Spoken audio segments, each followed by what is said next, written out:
Renungan Harian Katolik, Rabu, 5 Februari 2025.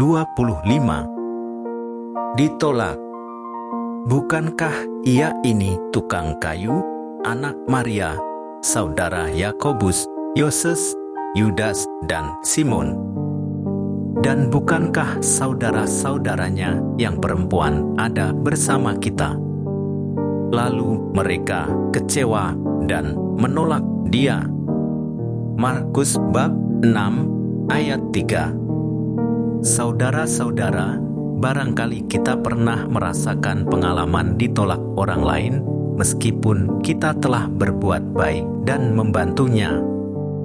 Tentu saja kita merasa kecewa, apalagi yang menolaknya adalah orang-orang dekat kita, keluarga, atau rekan kerja kita. Dalam Injil hari ini, kita mendengarkan kisah penolakan yang dialami oleh Yesus. Ironisnya, penolakan yang dialami Yesus itu justru terjadi di daerah asalnya dan oleh orang-orang sekampung yang mengenal Dia.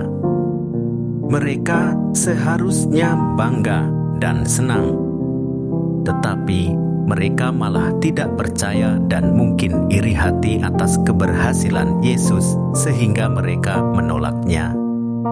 Mereka tidak menerima kealahan Tuhan Yesus. Tuhan Yesus dapat melewati penolakan ini dengan cinta sebagai Allah. Banyak hati yang akhirnya percaya kepadanya.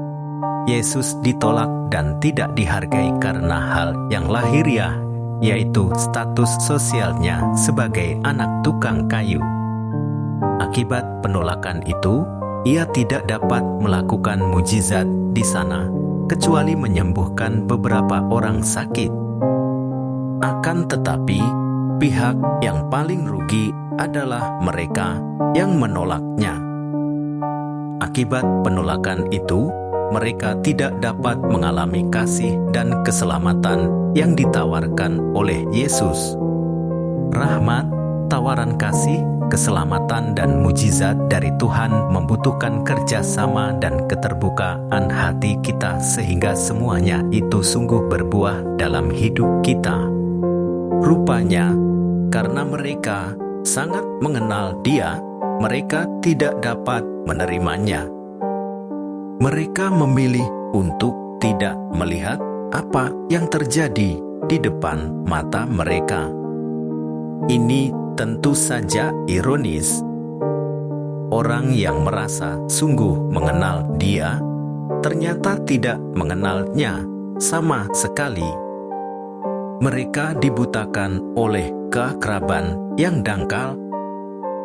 Maka ia berkata, seorang nabi dihormati di mana-mana, kecuali di kampung halamannya, di antara kaum keluarganya, dan di rumahnya.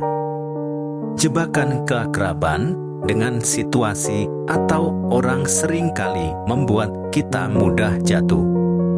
Betapa sering kita gagal mengenali suara Tuhan yang berbicara lewat orang yang kita jumpai setiap hari, orang yang kita kenal.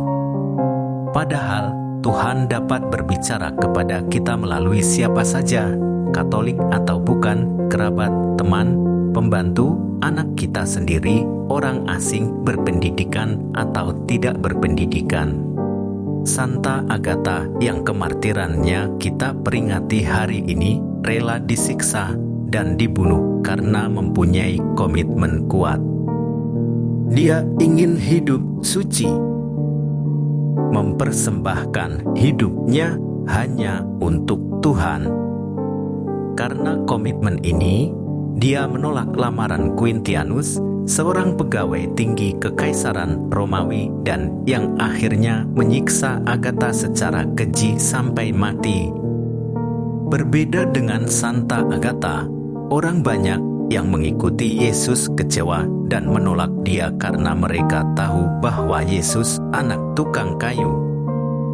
Kuasa dan kasih Yesus tidak berubah, tetapi sikap mereka terhadap Yesus yang berubah. Komitmen mereka tidak tahan diri. Komitmen itu seperti batu penjuru yang kokoh dan kuat. Orang yang memegang komitmen tidak akan goyah walau digoda oleh siapa atau apapun. Komitmen lebih dalam dan kuat daripada niat atau janji.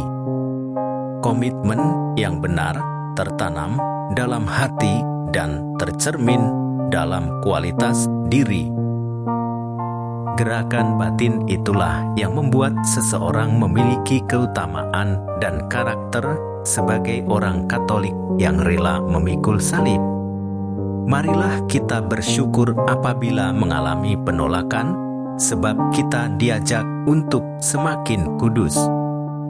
Kudus artinya dikhususkan bagi Allah. Hidup kita adalah dikhususkan bagi Allah berkat pembaptisan kita. Maka marilah kita kejar kekudusan. Tuhan, mampukanlah kami mengenali suara-Mu dalam diri orang di sekitar kami. Demikian renungan hari ini. Selamat beraktivitas. Semoga semuanya lancar, sukses, serta selamat.